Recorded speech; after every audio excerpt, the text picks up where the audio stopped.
এই দুনিয়াতে আসলে কেউ কাউকে ঠকাতে পারে না। দিন শেষে নিজেকেই ঠকতে হয়, নিজের কর্মের ফল নিজেকেই ভোগ করতে হয়। কিছু সম্পর্ক আমাদের সৃষ্টিকর্তা নিজে থেকে নষ্ট করে দেন। কেন জানেন? তিনি আমাদের ভালো চান। তিনি চান সম্পর্কটি যেন আমাদের জীবনটাকে নষ্ট করতে না পারে। আমাদের প্রিয় নবীজি নারীদেরকে কাচের গ্লাসের সাথে তুলনা করেছেন। এবার বলুন তো দেখি, কাচের গ্লাস জোরে রাখতে হয় নাকি আস্তে ধরতে হয়?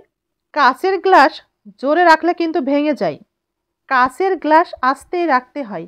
তাই নারীদেরকে ভালোবেসে যত্নের সাথে আগলে রাখবেন। নারীদেরকে আঘাত করে ভেঙে ফেলবেন না। জীবন সঙ্গিনী যদি দিনদার হয় আর আপনার মতাদর্শের হয়, তাহলে জীবনে আপনি সফল হবেন।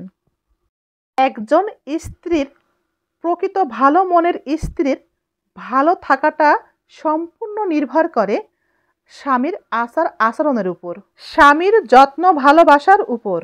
অন্যের ঘরে সুখের খবর নিয়ে কষ্ট পেয়ে হিংসা করে ভাঙতে চেষ্টা না করে এমন একটি পাপ কাজ থেকে নিজেকে বিরত রাখুন। আর নিজের ঘরে সুখ কিভাবে ধরে রাখা যায়, আরও কিভাবে সুখটা সমৃদ্ধি করা যায় সেই চেষ্টা করুন। স্বামী স্ত্রী একে অপরের সাথে খারাপ ব্যবহার করবেন না, কখনোই করবেন না।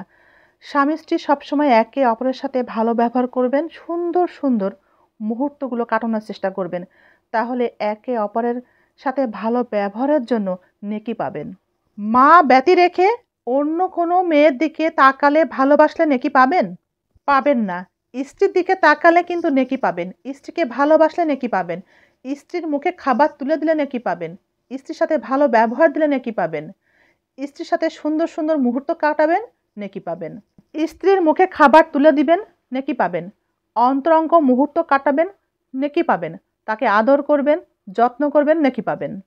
এভাবে স্বামী স্ত্রী নেকি অর্জন করতে থাকলে সৃষ্টিকর্তা কিন্তু খুশি হয়ে যায়। আর সৃষ্টিকর্তাকে খুশি করতে পারলে কি হয় তা তো আমরা জানি, কি বলেন?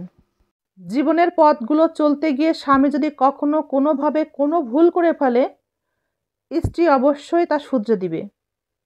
আবার স্ত্রী যদি কোনো রকম ভুল করে, তাহলে স্বামী সেটা শুধরে নিবে।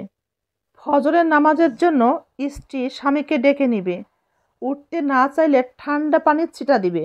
এভাবে শুদ্ধ জীবনের মধ্য দিয়ে কিন্তু দুজনে একসাথে জান্নাতে যাওয়া সম্ভব হবে।